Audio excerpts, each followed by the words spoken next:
بسم اللہ الرحمن الرحیم۔ السلام علیکم۔ رمضان آنے والا تھا، گھر میں راشن بالکل بھی نہیں تھا۔ میں بیوہ عورت تھی، بہت زیادہ پریشان تھی کہ بنا کچھ کھائے بچے روزہ کیسے رکھیں گے۔ چاروں ہی بچے ابھی چھوٹے تھے۔ میں اپنے بڑے بھائی کے گھر گئی تاکہ ان سے مدد لوں، لیکن مجھے دیکھتے ہی بھابھی نے بہت برا بھلا کہا۔ وہ کہنے لگی ہم نے یتیموں کا ٹھیکہ نہیں لے رکھا، اور مجھے دروازے سے ہی بھگا دیا، جبکہ میرا بڑا بھائی بہت امیر تھا۔ میں روتی پیٹتی ایسے ہی گھر واپس آئی، لیکن دوسرے ہی دن میرے ہوش اڑ گئے جب بھائی کا فون آیا اور روتے ہوئے بولا کہ ماں روٹی کب پکے گی، اب تو پیٹ میں درد ہونے لگا ہے۔ میری چھوٹی ہی بیٹی جو صرف 3 سال کی تھی بڑی حیران نظروں سے مجھ کو دیکھ رہی تھی۔ گھر میں نہ ہی آٹا تھا نہ ہی کچھ کھانے کا۔ پانی پی پی کر اور بچوں کو پلا کر میں یہی تسلی دے رہی تھی کہ رات کو روٹی دوں گی، اور اب تو رات کے 9 بج رہے تھے۔ بچے بھوک سے بلکنے لگے تھے اور میرا دل تڑپ کر رہ گیا تھا کہ میں یہ نہیں چاہتی تھی کہ میرے بچے بھوکے رہیں، لیکن میرے اختیار میں کب تھا۔ بہت بار میں نے کوشش کی کہ بڑے بھائی کی طرف چلے جاؤں، لیکن ہمت نہیں کر پائی۔ جب سے میں بیوہ ہوئی تھی، کوری کوری کی محتاج ہوئی تھی، اور میرے سسرال والوں نے 4 بچوں کے ساتھ مجھے دھکے مار کر باہر نکال دیا تھا۔ شمشاد بھائی نے تو مجھے پلٹ کر پوچھا بھی نہیں تھا کہ بہن زندہ بھی ہے یا مر گئی۔ میری آنکھوں سے آنسو بہہ رہے تھے۔ بہرحال میں اپنی بیٹی چھوٹی کو سینے سے لگایا اور مجبوراً گھر سے باہر نکلی۔ پڑوسیوں کے دروازے کو کھٹکھٹایا۔ سامنے سریہ خالہ نے دروازہ کھولا۔ مجھے دیکھتے ہی ماتھے پہ بل پڑ گئے۔ وہ کہنے لگی کیا ہے؟ میں نے کہا خالہ بس 2 روٹی سوکھی دے دو، دراصل ٹکڑوں میں سے ہی دے دو، میں اپنے بچوں کو پانی میں بھگو کر کھلا دوں گی۔ صبح سے کچھ نہیں کھایا انہوں نے۔ خدا کے لیے خالہ ہمارے حالات میں ترس کھا لو۔ شاید اس کے دل میں رحم آ گیا تھا۔ 2 سوکھی روٹی باسی ٹکڑوں میں سے اس نے مجھے 2 دے دی اور کہنے لگی یہ لے بس یہی ہے، اب دروازہ پیٹنا مت، ہم بخت کہیں کی ہٹی کٹی ہے۔ شرم نہیں آتی مانگتے ہوئے؟ میں نے آنسو صاف کیے اور گھر آ گئی۔ میرے ہاتھوں میں روٹی دیکھ کر بچوں کو خوشی ہو گئی، لیکن روٹی بہت زیادہ سخت تھی۔ میں نے تھوڑے سے پانی میں بھگوئی اور نرم کی، اور آنسو بہاتے ہوئے میں نے اپنے بچوں کے منہ میں نوالے ڈالے۔ بیچارے وہی روٹی چبا چبا کر پانی کے ساتھ نگل رہے تھے، اور میرا دل خون کے آنسو سے رو رہا تھا۔ غربت بھی کتنی بری چیز ہے، اور اس غربت میں بیوہ اور کوئی بے سہارا نہ سمجھے تو ایسے ہی بھائی کا کیا کرنا۔ ایک آہ میرے دل سے نکلی تھی۔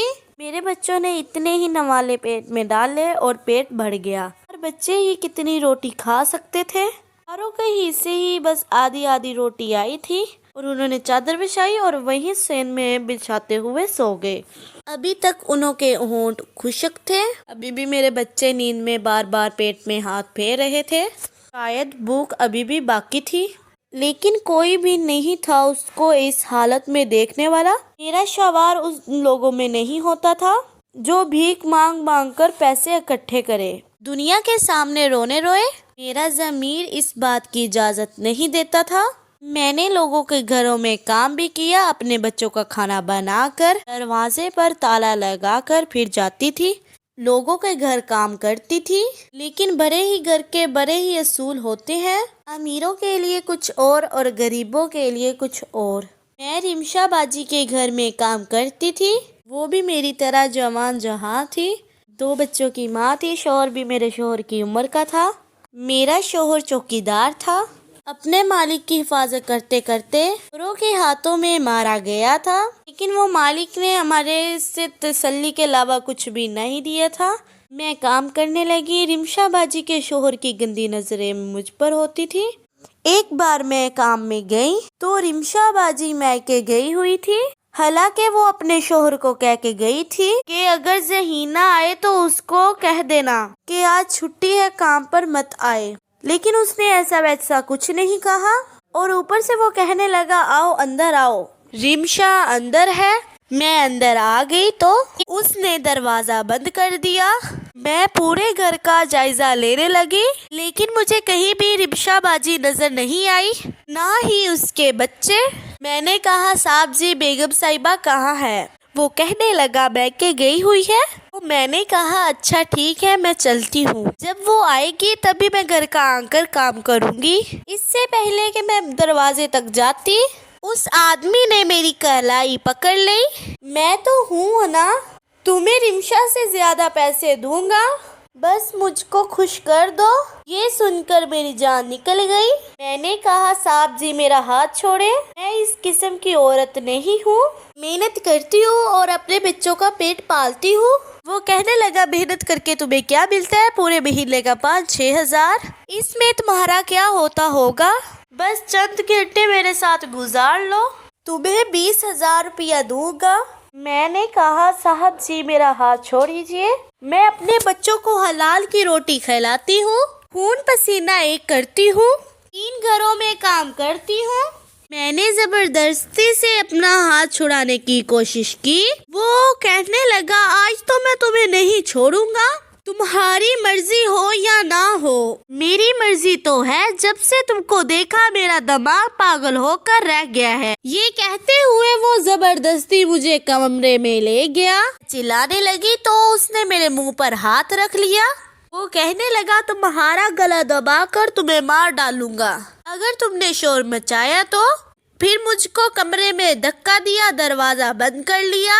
اس سے پہلے کہ وہ میرے ساتھ بدتمیزی شروع کرتا، وہیں ایک لوہے کا گلدان پڑا تھا، میں نے وہ پکڑا اور اس کے سر میں مار دیا۔ اس کا سر پھٹ گیا، خون بہنے لگا۔ میں فوراً سے اس کو دھکا دے کر پیچھے ہوئی اور دروازہ کھول کر باہر نکل گئی۔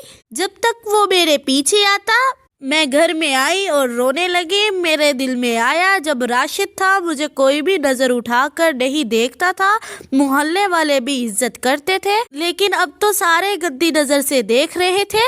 رمشا کے شوہر نے رمشا سے کہا اس نے گھر میں چوری کرنے کی کوشش کی تھی، تب اس نے بچاؤ کی کوشش کی تو اس نے اس کا سر پھاڑ دیا۔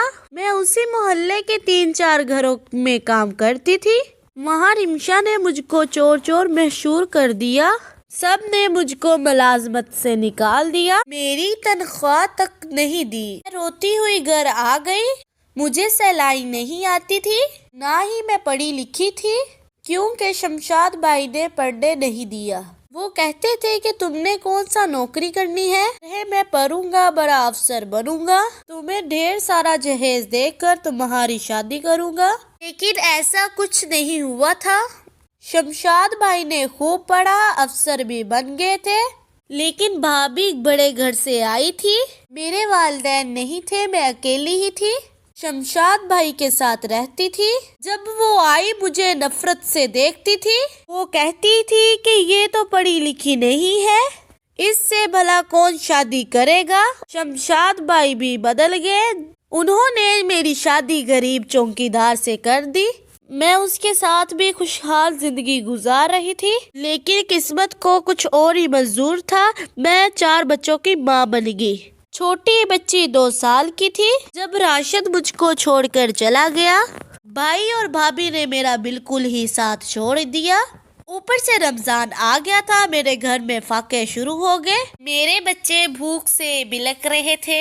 اب میں یہ سوچ رہی تھی کاش کوئی زکوٰۃ ہی دے دے، میرے بچوں کا پیٹ تو بھر جائے گا، لیکن ہمارے جیسا غریب کوئی بھی نہ ہو، ہم غریبوں کو کوئی پوچھتا نہیں ہے۔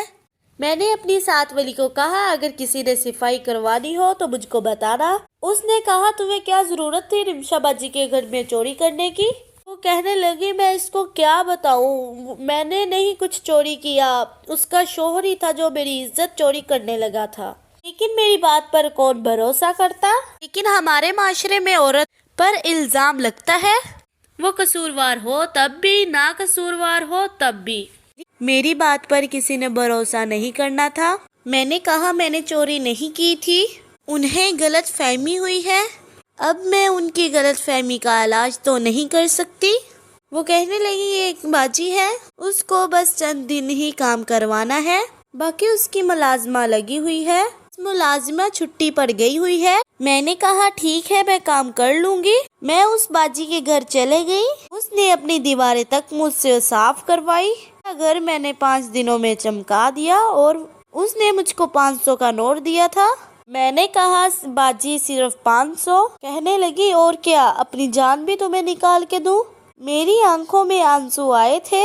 میں 1000 کا آٹا تو راشن والے سے لے کر استعمال کر چکی تھی، اسی امید پر کہ باجی پیسے دیں گی تو پچھلے پیسے اتار دوں گی۔ مجھے لگا تھا وہ مجھے 3000 یا 4000 دے دے گی۔ جب 5 گھنٹے اس کے گھر میں کام کرتی رہی لیکن اس نے صرف 500 روپیہ دیا تھا۔ میں رونے لگی۔ میں کہنے لگی باجی رمضان کا مہینہ آنے والا ہے، خدا کے لیے میرے گھر میں راشن ڈال دو۔ میں 1000 روپے کا دار آٹا لے چکی ہوں۔ اب میں 5 دن سے مسلسل کام کر رہی ہوں۔ آپ کے پورے گھر کو میں نے چمکا کر رکھ دیا اور آپ نے مجھے 500 روپیہ دیا۔ یہ بات سن کے وہ کہنے لگی چلو چلو یہاں سے دفع ہو جاؤ، جتنی تم نے محنت کی تھی اس سے زیادہ میں نے تمہیں پیسے دے دیے ہیں۔ بہرحال اس نے اتنی باتیں نہیں سنی تھی، بس اس نے 1000 روپیے دے دیے جو میں نے راشن والے کو دے دیے۔ جب میں نے اس کو کہا مجھے آٹا دے دو، وہ کہنے لگا میں نہیں دوں گا۔ تم نے ٹھیک تماشا پکڑا ہے، جب تمہارے پاس پیسے نہیں ہوں گے تو تم مجھے کیسے دے دو گی؟ میں روتی دھوتی گھر واپس آ گئی۔ مجھے یاد آ گیا ہر رمضان میرا بھائی غریبوں میں راشن بانٹتا ہے، اس کی بڑی واہ واہ ہوتی ہے۔ سوچا میں بھی لے آتی ہوں، شاید میری بھی مدد کر دے۔ میں نے کالے رنگ کی چادر پہنی اور بھائی کے گھر کا رخ کیا۔ شمشاد بھائی کا گھر اب 2 منزلہ بن چکا تھا۔ میں نے وہ گلی دیکھی، ایک ٹھنڈی آہ بنی ہوئی تھی۔ میرا سارا بچپن اسی گلی میں کھیلتے ہوئے گزرا تھا۔ مجھے نہیں پتا تھا کہ اپنے بچوں کی بھوک دیکھ کے اس گلی میں مجھے دوبارہ آنا پڑے گا۔ بابی نے جب مجھے رخصت کیا میرے کان میں کہا تھا کہ اب مائکے کا خیال اپنے دل سے ہٹا دینا، ہمارے اپنے بھی بچے ہیں، کوشش کرنا راشد سے ہی اپنی ساری ضروریات پوری کرنا۔ میں نے یہ بات پلوں سے باندھ لی تھی۔ کبھی میں جاتی بھابی کا ایسا رویہ ہو کہ دل دکھ کر رہ جاتا تھا۔ ہمیشہ اسٹیل کے گلاس میں پانی دیتی تھی، کھانا تو دور کی بات، کبھی چائے تک کا پوچھا نہیں، بس پانی پلایا اور پوچھنا شروع کر دیا کہ تم کب جاؤ گی اپنے گھر میں، ہمیں کہیں باہر گھومنے جانا ہے۔ میں بچوں کے ساتھ واپس آ جاتی۔ راشد تو میرے مائکے میں جاتا نہیں تھا، کہتا تھا تمہارا بھائی اور بھابی مجھے عزت نہیں دیتے تھے۔ میں روکھی سوکھی کھاتا ہوں لیکن کسی سے مانگ کے نہیں کھاتا تھا، جو میں تمہارے بھائی اور بھابی کے نخرے دیکھوں۔ میرا یہ اصول ہے، جہاں عزت نہیں وہاں کبھی قدم بھی نہیں رکھنا۔ میں نے بھی ایسا ہی شروع کر دیا، اپنے ہی گھر میں دل لگا لیا۔ عیدیں آ کر گزر جاتی تھی، نہ ہی میرا بھائی عید پہ ملنے آیا، نہ ہی کبھی 10 روپیے رکھے۔ شاید ان کے خرچے بہت زیادہ بڑھ گئے تھے، بہن کو دینے کے لیے عیدی تک نہیں تھی۔ وہ بہن جو رو رو کر بھائی کی کامیابی کی دعا مانگتی تھی، آج وہ اس حال پر پہنچ گئی تھی، لیکن بھائی کا ہمدردی کرنے کا بالکل بھی خیال نہ آیا۔ میں نے چہرہ چھپا لیا، کہیں میری بھابی کے ماتھے پر ول نہ پڑ جائے، شاید غریب سمجھ کے مجھ کو تو راشن دے دیتی، البتہ نند سمجھ کر کبھی بھی نہ دیتی۔ میں نے دروازے پر دستک کی، دروازہ میری بھابی نے کھولا تھا۔ میں نے کہا بی بی رمضان کا مہینہ ہے، گھر میں بچے بھوک سے بلک رہے ہیں، خدارا مجھے دال چاول آٹا ہی خرید کر دے دو۔ بھابی کہنے لگی چلو چلو جاؤ تم، ہم لوگ راشن دے چکے ہیں۔ میں نے کہا خدا کے لیے کچھ دے دو باجی، اپنے بچوں کا صدقہ ہی دے دو، لیکن بھابی نے میرے منہ پر ہی دروازہ بند کر دیا۔ میں سوچ بھی نہیں سکتی تھی میرے ساتھ ایسا رویہ کیا جائے گا۔ عین اسی وقت میرا بھائی اس گھر میں پہنچ گیا۔ میرے بھتیجے گاڑی میں بیٹھ کر برگر کھا رہے تھے۔ گاڑی سے اتر کر ان بچوں نے آدھے برگر کوڑے میں ڈال دیے، پھر گھر کے اندر داخل ہو گئے۔ شاید مجھے اس حال میں دیکھ کر اس کا دل بہل جائے گا۔ انہوں نے مجھے دیکھا اور نظریں چرا لی۔ انہوں نے کہا کیا بات ہے؟ میں نے کہا میرے بچے بھوکے ہیں۔ انہوں نے کہا اچھی خاصی تو ہو، کوئی کام کر لو۔ میں نے کہا میرا بھائی بچے میرے بھوک سے بلک رہے ہیں، خدا کے لیے مجھے اپنے ہی بچوں کا صدقہ دے دو۔ وہ کہنے لگے میں صدقہ خیرات کر چکا ہوں، میرے پاس اب کچھ بھی نہیں ہے۔ میری آنکھوں میں آنسو تھے جب بھائی میرے نے سگریٹ نکالا، اپنے منہ میں دبایا اور گاڑی میں بیٹھ کر چلا گیا۔ میں نے کچرے دان سے آدھے ہوئے برگر اٹھائے اور اپنی چادر پہ لپیٹ لیے۔ میری آنکھوں سے آنسو بہہ رہے تھے جب میں وہاں سے جا رہی تھی۔ اچانک میں کسی چیز میں آ کر گر پڑی۔ میں نے مٹی سے بڑے ہوئے برگر دیکھے تو جس سے میں ٹکرائی تھی وہ اس نے دیکھنے کی زحمت نہیں کی۔ مجھے سارا افسوس اسی بات کا تھا، وہ برگر نیچے گرے ہوئے تھے، اب مٹی والے میرے بچے تو کھا نہیں سکتے تھے، اور وہ شخص مجھے گہری نظروں سے دیکھ رہا تھا۔ وہ کہہ رہا تھا کہ آپ زہریلا ہو نا۔ جب میں نے یہ سنا اور یہ سن کر میں فوراً سے اٹھ گئی، دوبارہ سے ان برگوں کو میں نے اپنی چادر میں لپیٹا اور تیز قدم آگے بڑھ گئی۔ کاش اس نے مجھ کو نہ دیکھا ہوتا، کاش میں اس گلی میں نہ جاتی۔ یہ ماضی سامنے آ جاتا ہے۔ میں بھی اپنے ماضی سے پیچھا نہیں چھڑا سکی تھی۔ جس آدمی کو میں چاہتی تھی اس کو دیکھ کر میں بہت پریشان ہوئی اور میرے دل دھڑکنے لگا زور کے۔ میں نے دروازہ کھولا، بچے مجھے سامنے سے حیران نظروں سے دیکھ رہے تھے۔ میں برگر لے کر آئی، اپنی چادر سے نکالے اور بچے وہ کھانے لگے، اور میرے دل میں یہ آ رہا تھا، زرینہ تم اپنی بھابھی اور بھائی سے بات کرو، میں تمہیں بہت خوش رکھ سکتا ہوں۔ میرے کانوں میں اس شخص کی آواز گونج رہی تھی۔ کہنے لگی، نہیں، میں نے اپنے بہن بھائی کی اور آج سے کبھی بھی امید نہیں لگائی۔ وہ کہنے لگا، میں ایسا ویسا تمہیں کچھ کہہ نہیں رہا ہوں، لیکن میں تمہاری خاطر کچھ بھی کر سکتا ہوں۔ تمہارے بھائی کو پیسے جو چاہیے میں وہ پیسہ کماؤں گا، لیکن تم بھی وعدہ کرو میرا انتظار کرو گی۔ میں نے لیکن انکار کر دیا۔ میں نے کوئی بھی آس امید نہیں لگائی تھی، مجھے اپنے بھائی پر ایمان تھا، وہ جو میرے لیے فیصلہ کریں گے میرے لیے بہتر ہوگا۔ وسیم کہنے لگا، میں جا رہا ہوں، 5 سال بعد آؤں گا، اگر ہو سکے میرا انتظار کرنا۔ وسیم ہمارے گھر کے پاس ہی رہتا تھا، اگر اس کی والدہ کچھ بھی اچھا بناتی اور وسیم ہمارے گھر میں لے آتا، دروازے میں کھڑے کھڑے ہو کر پلیٹ دیتا اور اس کے چہرے پر مسکراہٹ سی ہوتی تھی۔ جب میں پلیٹ لے کر اس کے ہاتھ میں خالی برتن دیتی تو کہتا، آپ بہت اچھی ہیں، مجھے آپ بہت اچھی لگتی ہیں، میں گھبرا کر دروازہ بند کر دیتی۔ ہر بار وہ وہی لفظ کہتا تھا، اس کے زیادہ کچھ نہیں کہتا تھا۔ ایک دن شمشاد بھائی نے دیکھ لیا اور کہنے لگے، یہ کون ہے؟ میں نے کہا، پڑوس سے آیا ہے۔ وہ کہنے لگے، آئندہ یہ آئے تو دروازہ مت کھولنا۔ وہ بہت غصے میں تھے اور انہوں کو دیکھ کر میں بھی گھبرا گئی تھی۔ پھر شمشاد بھائی نے کہا، مجھے ایک لڑکی پسند ہے اور میں اس سے شادی کرنا چاہتا ہوں۔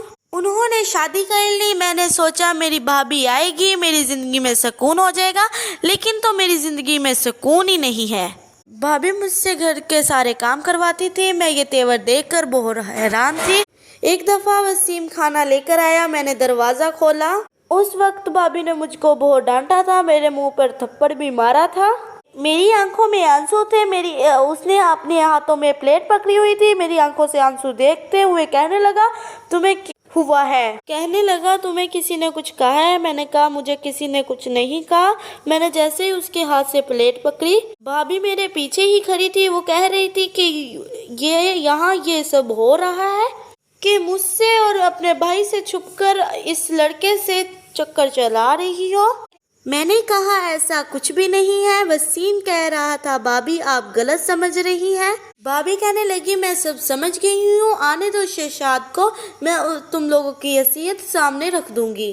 اور گھر سے نکل کر وسیم کے گھر چلے گئے اور اس کی ماں سے بہت بدتمیزی کی اور کہنے لگی، تمہارا بیٹا میری نند کے ساتھ چکر چلا رہا ہے، نہ جانے کیا کچھ کر چکا ہے، اپنے بیٹے کو گھر میں سنبھال کر رکھو، اگر آپ نے اس کو اپنے گھر میں نہ رکھا اسے منہ دکھانے کے قابل نہیں چھوڑوں گی۔ وسیم کہنے لگا، میں نے ایسا ویسا کچھ بھی نہیں کیا، یہ عورت جھوٹ بول رہی ہے۔ اور ماں کہنے لگی، آج کے بعد تم اس کے گھر نہیں جاؤ۔ اس نے میرے گھر آنا چھوڑ دیا، بس ایک بار آیا تھا جب میں چھت میں کپڑے پھول رہی تھی۔ مجھے کہنے لگا، بس میرا انتظار کرنا، مجھے 5 سال لگیں گے، میں تمہیں اس تکلیف سے نکال لوں گا۔ یہ کہہ کر وہ چلا گیا۔ میں نے اس کا انتظار نہیں کیا، مجھے ڈر لگتا تھا کہیں میں بھائی کی نظر میں بری نہ بن جاؤں۔ جب میرا رشتہ بھائی نے راشد سے کیا تو میں وسیم کو بہت یاد کرتی تھی، کیونکہ راشد ایک چوکیدار تھا اور بنگلے کے باہر چوکیداری کرتا تھا۔ میری بھابھی کے کہنے پر میرے بھائی نے رشتہ جوڑ دیا۔ انکار کا حق تو میں رکھتی نہیں تھی، ورنہ جانے بھابھی مجھ پر کون کون سے رمضان لگا دیتی۔ میں نے راشد کے ساتھ بڑی خوشی خوشی گزارا کیا تھا، یہ الگ بات تھی۔ اس کا ساتھ اور میرا ساتھ بہت کم تھا۔ پتہ نہیں آج کیوں میرا وسیم سے ٹکراؤ ہو گیا۔ مجھے کئی سالوں کے بعد دیکھ کر بہت خوش ہوگا، کیونکہ میں نے اس کو ٹکرایا تھا۔ آج میں اس حالت میں پہنچ گئی تھی۔ وہ تو کہتا تھا میں تمہیں بہت خوش رکھوں گا، تمہارے لیے دبئی جا رہا ہوں، بہت سارا پیسہ کما کر لاؤں گا۔ شاید وقت کے ساتھ وہ سب کچھ بھول گیا ہوگا، وقت تو بہت زیادہ آگے بڑھ رہا تھا۔ میرے 4 بچے تھے، اب میں بیوہ کی زندگی گزار رہی تھی۔ میرا دل کہہ رہا تھا کچھ کروں۔ بھائی کے گھر سے تو خالی ہاتھ لوٹ آئی۔ اس نے تو پلٹ کر دیکھا نہیں تھا کہ میری بہن نے کیا کچھ میرے لیے قربان کر دیا۔ میرا حصہ تک اس نے نہیں دیا تھا، کہتا سارا کچھ میرا ہے۔ جب دروازے پر دستخط ہوئی، میں نے دروازہ کھولا تو وسیم سامنے کھڑا۔ میری آنکھوں سے آنسو آ گئے اور وہ کہنے لگا مجھے اندر آنے کی اجازت نہیں دو گی؟ میں نے کہا نہیں، میرا شوہر زندہ نہیں اور میں غیر مردوں کو گھر میں داخل نہیں کرتی، ورنہ محلے والے میرا جینا حرام کر دیں گے۔ بس میرے شوہر کی یہی چھت ہے جہاں میں سر چھپائے بیٹھی ہوں، اس لیے آپ جا سکتے ہیں۔ وہ وہاں سے چلا گیا۔ پھر اگلے دن دروازے میں دستخط ہوئی۔ میں نے دروازہ کھولا، کئی شوپر تھے وسیم کے ہاتھ میں جو اس نے میرے دروازے کے پاس رکھ دیے۔ وہ کہنے لگا اس میں کھانے پینے کوئی ضرورت کا سامان ہے، اسے رکھ لو۔ میں نے کہا نہیں، مجھے کسی چیز کی ضرورت نہیں ہے، اللہ کا دیا سب کچھ ہے۔ میں وسیم کا احسان نہیں لینا چاہتی تھی۔ وہ کہتا تھا میں سب کچھ جانتا ہوں، اگر تم یہ رکھو گی مجھے خوشی ہوگی۔ میرے گھر والوں کا، میرے بچوں کا یہ صدقہ خیرات نہیں ہے۔ یہ کہہ کر وہ چلا گیا۔ میرے بچے کھانے پینے کا سامان دیکھ کر بہت خوش ہوئے۔ وہ شوپر میں اندر لے آئی، اس میں سب کچھ تھا۔ میں نے آٹا گوندا، روٹی بنائی، میرے بچوں نے پیٹ بھر کے کھا لیا اور ہاتھ اٹھا کر وسیم کے لیے دعائیں بھی کی تھی کہ جس نے ہمیں کھانا دیا ہے اللہ ان کی روزی میں برکت ڈالے۔ چند روز بعد وہ دوبارہ آیا۔ وہ کہنے لگا اگر تم مجھے اس قابل سمجھو میں تمہارا اور تمہارے بچوں کا سہارا بن سکتا ہوں۔ میری بات سن کر وہ تھوڑا سا مسکرایا اور کہنے لگا بیوی کہاں ہے میری؟ اگر تم حامی بڑھ لو میرا گھر بھی بس جائے گا اور بچوں کو بھی ان کا باپ مل جائے گا۔ میں تمہیں بہت خوش رکھوں گا۔ میری آنکھوں سے آنسو بہنے لگے۔ میں انکار کیوں کرتی؟ مجھے واقعی میں ایک سہارے کی ضرورت تھی۔ رمضان سے بس ایک دن پہلے ہم لوگوں کا نکاح ہوا تھا۔ وہ مجھے اور میرے بچوں کو اپنے گھر لے گیا۔ اس کا گھر ابھی بھی میرے بھائی کے گھر کے برابر تھا۔ جب میرے بھائی اور بھابھی نے دیکھا، میری بھابھی باتیں سنانے لگی۔ مجھے تو پہلے ہی پتا تھا یہ اپنے شوہر کے نام پر نہیں بیٹھے گی، لیکن اس بار میں نے جواب نہیں دیا بلکہ وسیم نے دیا۔ جب آپ کے جیسے بھائی اور بھابھی ہو تو عورت کو قدم اٹھانا پڑتا ہے۔ میری بھابھی کا غصے کے مارے برا حال تھا، وہ اپنے گھر میں چلا۔ اگلے دن میرا بھائی روتا پھرتا اپنے گھر میں رو رہا تھا۔ اس کی آواز سن کر میرا دل زور سے دھڑکتا تھا۔ اس کی وہ فیکٹری جو اس نے کروڑوں روپے کی بنا کر لگائی تھی جل گئی تھی۔ اب اس کا دیوالیہ نکل گیا ہے۔ اس نے بہت سے لوگوں سے ادھار لیا تھا جو اپنا قرضہ لینے آئیں گے اور انہیں یہ گھر بیچنا پڑے گا۔ میرا بھائی اور بھابھی بھی سڑک میں آ چکے تھے۔ یہی میرے اللہ کا نظام، پل میں وہ بادشاہی دیتا ہے اور بادشاہی میں غرور نہیں کرنا چاہیے، لیکن اس کے دیے ہوئے رزق کو آگے بانٹنا چاہیے۔ میرے بھائی نے ایسا کچھ بھی نہیں کیا تھا۔ میرے پاس سب کچھ تھا، اپنا گھر، گاڑی۔ میرے بچے اچھے سکول میں پڑھ رہے تھے۔ اللہ نے میرے صبر کا صلہ مجھے دے دیا تھا۔ وسیم کی وجہ سے اور میرے بھائی کی ناشکری کی وجہ سے یہ سب کچھ چھین لیا تھا۔